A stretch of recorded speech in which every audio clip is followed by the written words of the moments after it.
Hi, my name's Corey Murphy.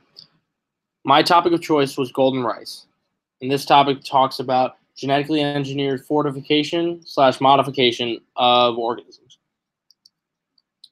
A brief outline of what I'm going to talk about. I'll give a brief history on golden rice, the people who were important in developing it, some background knowledge on the science of how golden rice came to be, as well as why it's important.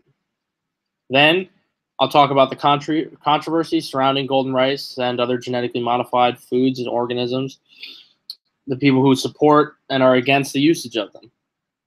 After that will be the political, economic, and sociocultural issues that have to get brought up with the usage of this new and arising biotechnology and how it can be incorporated into our daily lives.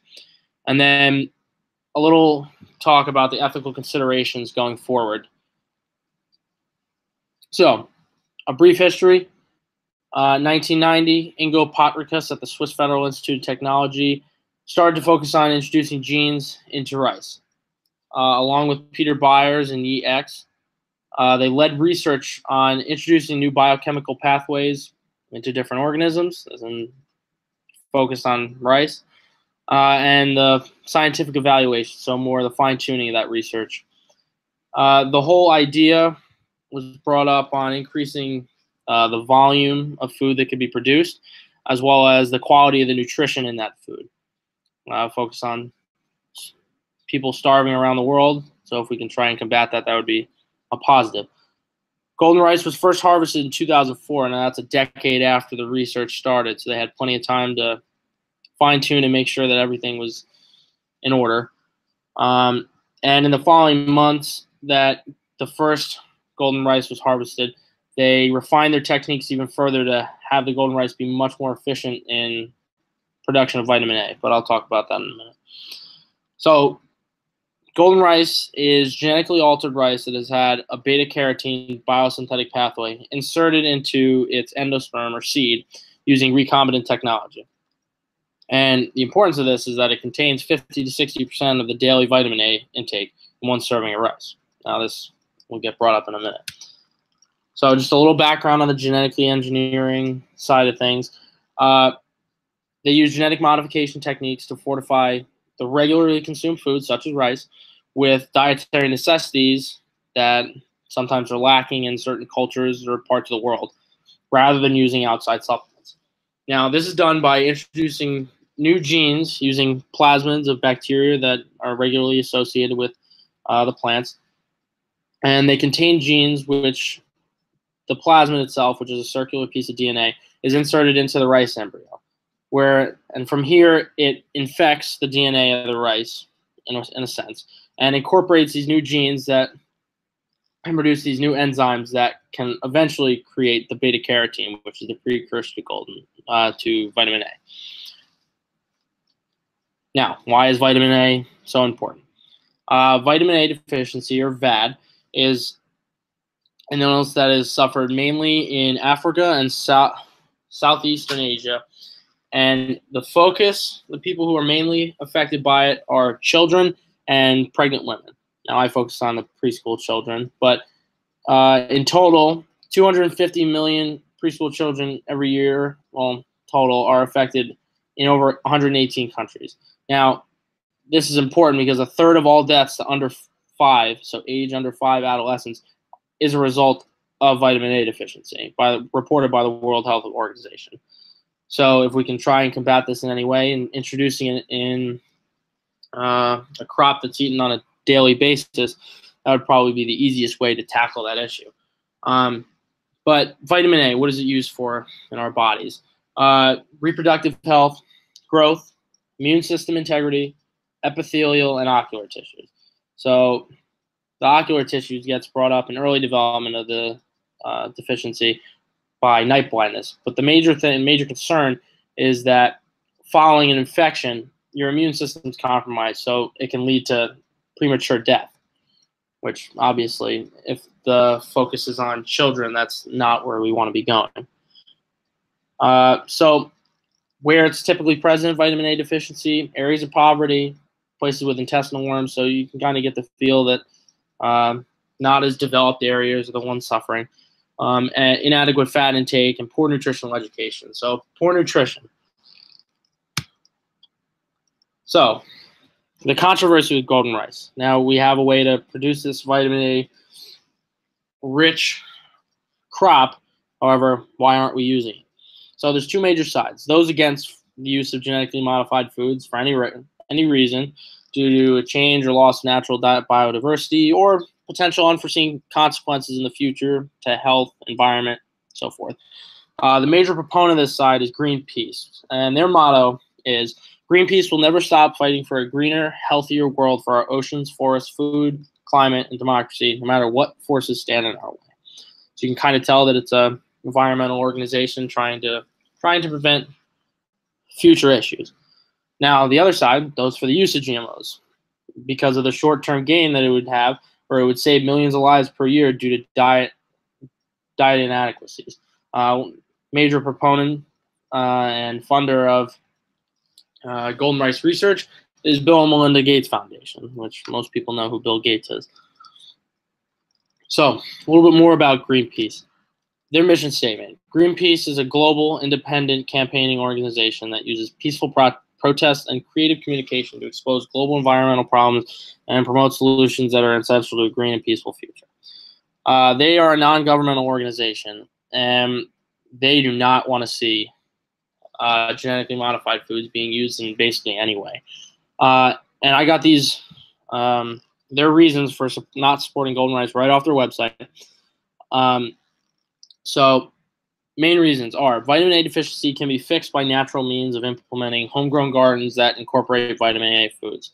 So saying that, yes, it can be fixed with, better intervention plans by other governments instead of having to genetically alter foods and do an unnatural process. Their next point is cross-contamination of golden rice in nature could destroy biodiversity and be incorporated into other rice strains and leave a permanent mark on the natural genome, which happens every day with modern farming techniques, but we'll get to that. And their final reason is goes against some religious and cultural beliefs.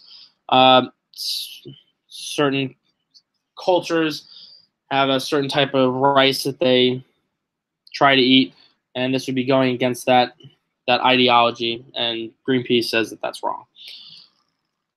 So, supporters of golden rice. So there are many foundations that support it because of the potential usage and benefits that many people could get from it, which include the Bill and Melinda Gates Foundation, International Rice Research Institute, and the Helen Keller International.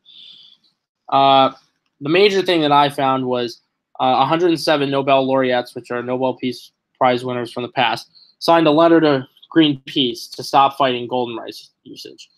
And the reasons that they're supporters are because genetically engineering food has gone on for thousands of years. Yes, not with the biotechnology that we have today, but in simple selection, cross-species breeding, things like that, where, yes, it's not being done on such a high sophisticated level, but you're still altering the natural genome, and we've done it, and we'll see the consequences of that even now and in the future. But if we're already doing it in one way, then what's the point? What's the harm in doing it in another? Another reason is it's much more feasible than other methods. So distributing large-scale supplements of vitamin A or other deficiencies that other people suffer from, it's a lot easier to do this, and it's easier to integrate into their way of life because they already eat a large quantity of rice every year. So if it's a staple food of a culture, why not just incorporate the vitamin A into that? Another huge reason, can save millions of lives right now. It being implemented and given to these people, you can save plenty of lives and not have to worry about them not having vitamin A in their diets in the coming years. And the last thing is the regulations in the U.S. don't really object to genetically modified foods from being consumed. They actually say it can be just as safe or even safer than organic counterparts. So some political factors. The Cartagena Protocol on Biosafety. Now, this was an addendum or an addition to an original bill written in the 1990s for the UN, and it's more of a precautionary approach to saving biodiversity. It focuses on the transboundary movement, so focusing on the movement of these genetically modified organisms in the natural environment. Now, many people abuse the vagueness of this protocol, and the people who don't want to see the scientific progress move forward with genetically modified foods will use this as kind of a backbone of why it shouldn't be done. But realistically, it's saying is to not be dumb in what you're doing if you're going to genetically modify foods or genetically modify organisms and let them roam freely.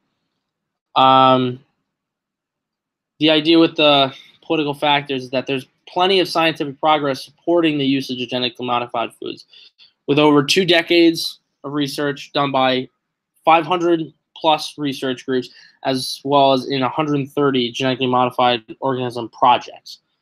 Now, the main concern a lot of people see is they don't really understand. They have a misinformation of what genetically modified foods can do to you if they're harmful in the long run. But the thing that the media does, they use scare tactics and an idea of false equivalency. Now, false equivalency is taking a middle ground between two sides and saying there's truth to both sides, but not taking into account scientific evidence supporting one side or the other.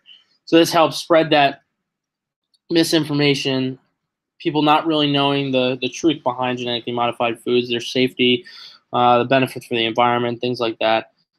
But organizations will take this and use it to their benefit. And with Greenpeace, an old director said that even though they know their argument may be wrong, the longer they prolong the fight, the more money they can raise for their other causes, which is wrong in itself. But it's saying that they're probably wrong in saying that genetically modified foods aren't safe or healthy. So some economic factors. I think everyone has seen organic foods and how much they're much more expensive than the genetically modified foods counterparts. But the organic food industry uses that false information that people are given through the media, and they gain economically. So they can do higher prices for lower productivity, and they can spread their false claims about having better taste, being healthier, safer, and environmentally friendlier. However, that's not the case. In taste tests, they could see no difference in taste. Health, just as safe. FDA says it, so I'll trust it. And environmentally friendly, you can produce more crops for the same amount of energy and time being put in for the organic foods. So it's not really as much an environmentally friendlier idea or usage. And Greenpeace funding increases by slandering good scientific research and products, which causes more support and possible donations. So Greenpeace has an incentive to talk poorly about genetically modified foods because it'll give more steam and more funding for their cause, which they take advantage of. And another economic factor that came into my head was patent infringements with spreading of golden rice into the natural environment. Now, they're going to be planted in Africa and Southeastern Asia. Patent holders for golden rice could potentially say, well, we should take a cut of the money or take a cut of the rice that we can sell. That's just some economic factor that's been brought up in previous history. Some sociocultural factors. I think the main thing here with the cultural ideas is that there's a lot of misinformation that's been spread over the past 2-3 decades. And another main thing that some people don't understand is that the funding for where research comes from can have an effect and a bias on what that research ends up saying. So the first publicized research about genetically modified foods was done by Ewan and Putsti on potatoes, and then Locianol on monarch butterflies. Now, their research showed adverse health effects from these organisms by ingesting genetically modified foods. However, the actual research didn't say that it really was showing those adverse health effects. They were drawing their own conclusions without data that supported it, and the experiments couldn't be repeated, which is a central dogma of being able to say that research is on strong foundation. One of the other cultural factors that some say the golden rice is against some community cultures and is immoral to force into their societies, as well as the whole playing God idea of altering the genome of these species when we really shouldn't have a say in it. In my opinion, I think if we can, why not? So, some quick ethical considerations. Is the potential risk of harming biodiversity more important than saving millions of children's lives as well as pregnant women? Is that harming of biodiversity, the potential harming of biodiversity, more important than that? Many researchers have said that it wouldn't affect too negatively the biodiversity, but if you're taking a more precautionary approach, I guess anything could. Is genetic modification much different than simple selection, interspecies crossing, and other farming techniques? We've done genetic altering for the past 1,000 years, as I said before, and is this any different? Are we going to put this in a different category and say that this is taking it too far, or say this is just the next step in what we've done in trying to produce more crops for an increasing global population? Is the potential benefits to saving natural resources, increasing efficiency, worth the risk of the unforeseen consequences in the future? We can gain a lot from using genetically modified foods. We can learn a lot about genetics in general, and we can increase the amount of food load that gets produced every year. But is that weighed against some potential unforeseen consequences that we may not think of, or that we may not take into account right now, but in maybe 100 or 1,000 years, we see the effects of it. One of the major contributors is the Vitamin A Global Initiative, which includes UNICEF, the Canadian International Development Agency, as well as the United States Agency for International Development, and the Micronutrient Initiative. Now, these are all companies that are trying to focus on VAD, vitamin A deficiency, and trying to combat it in any way they can. And golden rice has been one of the topics that has been brought up on multiple occasions.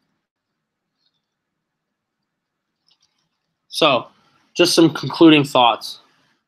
With the current understanding of science behind genetically engineered foods, the use and safety of them is defended. There is plenty of research saying that genetically modified foods is safe. Government agencies support it. FDA supports it. Say that they're safe to eat, safe to consume, and why not? Is my thought process on it.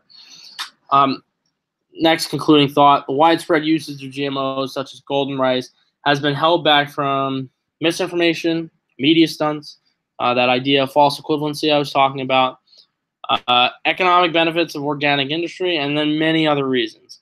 I think without these, the golden rice and more genetically modified foods or genetically fortified foods would be on the market today and being spread across the world, and the potential benefits of those being taken advantage of.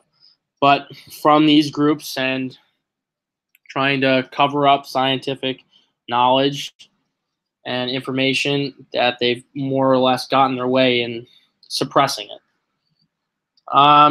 The groups that are talking, the groups that are against it, Greenpeace, they disapprove of GMO's usage due to uncertainty, has been evident, and have tried to hinder forward progress, even though they know eventually they'll lose and that the science behind genetically modified foods will come out on top.